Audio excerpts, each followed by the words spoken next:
Well guys, as usual, I'm back here at the truck doing all the hard work. Getting the straps out, getting the trailer prepped, standing out here in the rain, offloading other vehicles that are in the way. You see it down on the ground. Paperwork princess, she's got the easy job. All she's got to do is walk about 10 miles into the auction, inspect the vehicle, and drive it back out. It's just not fair. See, here she comes with it.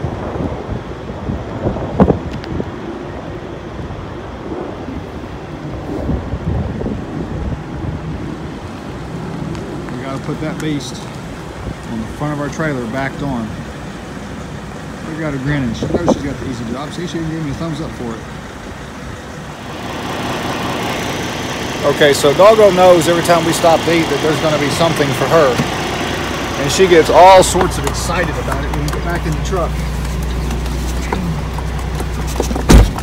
I don't have anything. Yep, we'll check with Mama.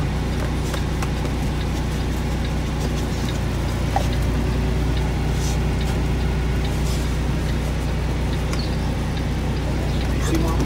Huh? Here comes Mama. Check it out. Yeah, there she is. Look at there. Already licking and smacking. Look at that tail going.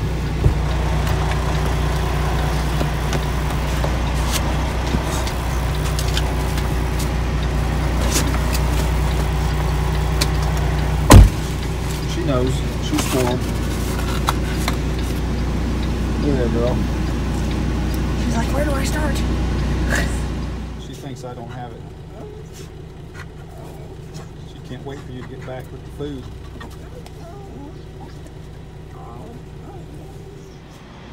Well guys, we are in the middle of trying to do the impossible once again.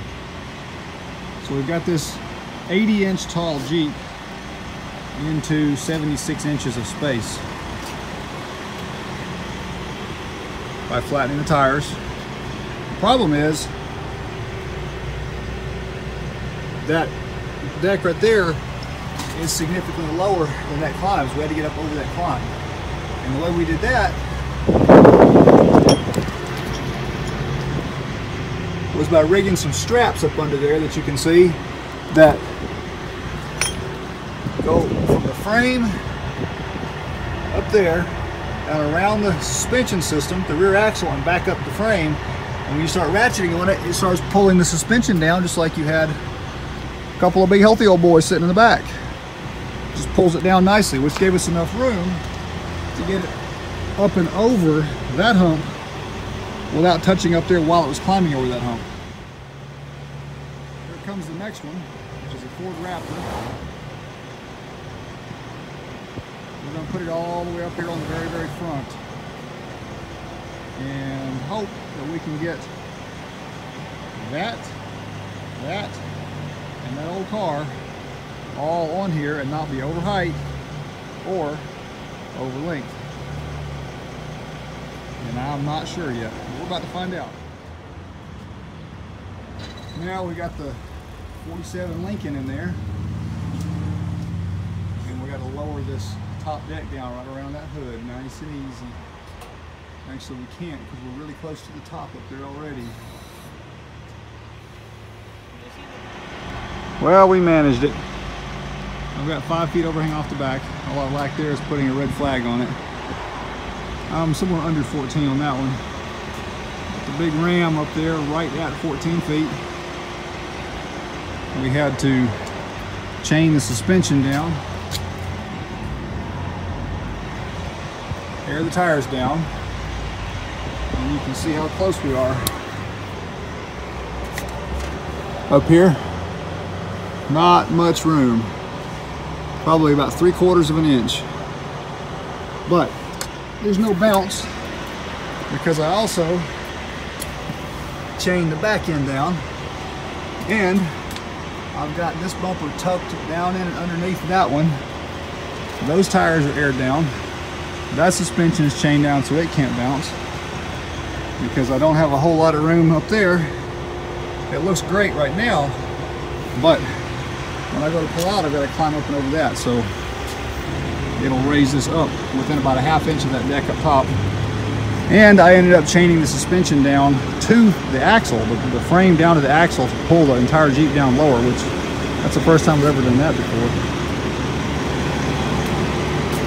And the spare tire, any kind of a bounce, it'll touch on that, but it's not gonna hurt anything. It'll touch right down there, but that's a smooth surface, so it won't hurt a thing.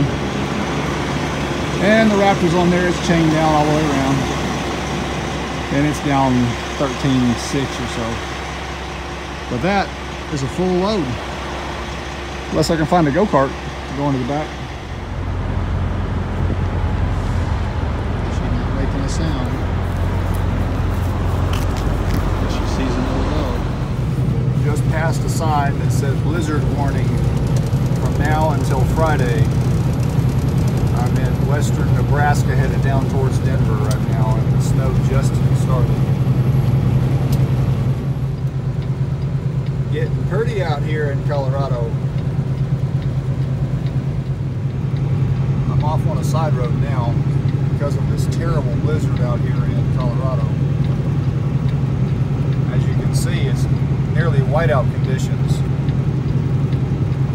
They've got the main roads, the interstates, closed. Look at all that horribly dangerous snow out there. Now it's starting to look better.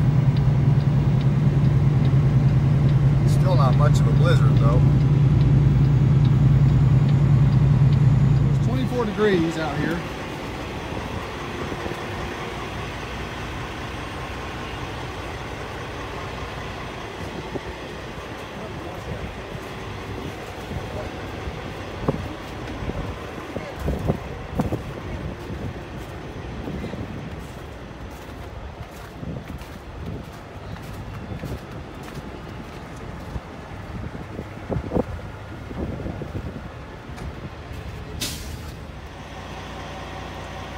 As you can see, we've picked up just a little bit of ice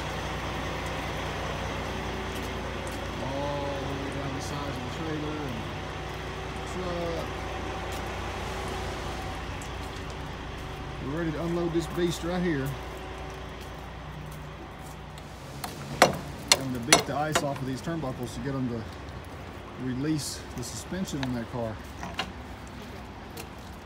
And this ramp back here is frozen down with ice built up underneath it. I've got to get in there and beat that off.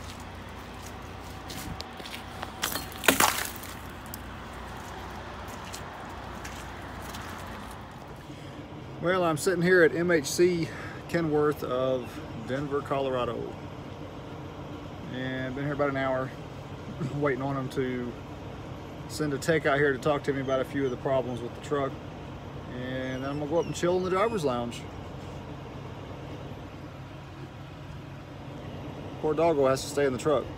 No dogs allowed up there. But anyway, our truck, at about 35 miles an hour, we made our Denver delivery this morning.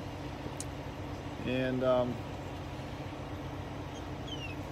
35 mile an hour take a long time to get from here to California, so we decided we better get that fixed. Figure out why it derated on us and see if we can get back up to speed. I think I got a slack adjuster going out on the driver's front, sorry, the passenger front steer tire, and I got a fuse that keeps blowing that supplies power to the trailer lights, a couple little odds and ends. So hopefully it won't take them more than about 2 weeks to get us in and out of the shop. Based on our past history, I'm only half joking. Anyway, we'll see what happens. Well, so at about 2 o'clock today, I went in and checked with them because I've been sitting out of the truck for a couple hours. Asked how long they thought it might be until they could get me in, because when I called them this morning and asked if they were pretty busy or if they'd get me right in, they said, "Oh yeah, come on in, we'll get you right in." That's always a bad sign. You should be able to smell the lies coming through the phone. Anyway, so checked the truck in, sat out in the truck for a while. 2 o'clock, went back in and said, "Hey, I'm just curious, you know, if you might have an idea when your tech's gonna be able to come out and look at the truck." And he said, "I'll have you in about 2 hours." So if my math is right, 2 o'clock, add 2 hours, it makes it 4 o'clock, right? It's now a little past 7:30.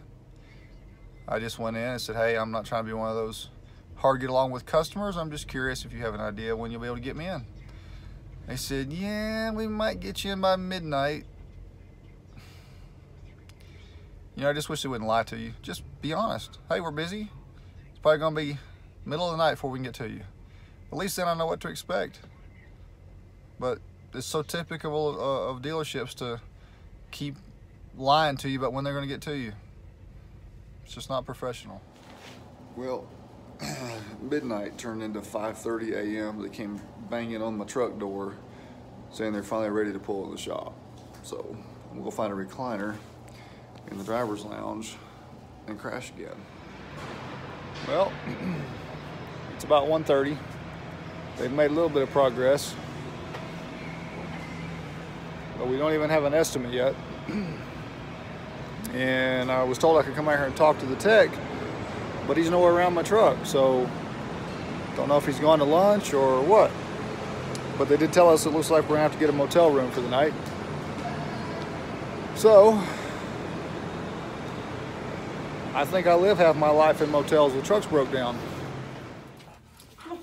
Well, here we are checking in. I think we're gonna have a fist fight over who gets the couch and who gets the bed. My money's on her though, she's bigger than me. And I have a dog that I have to sleep with.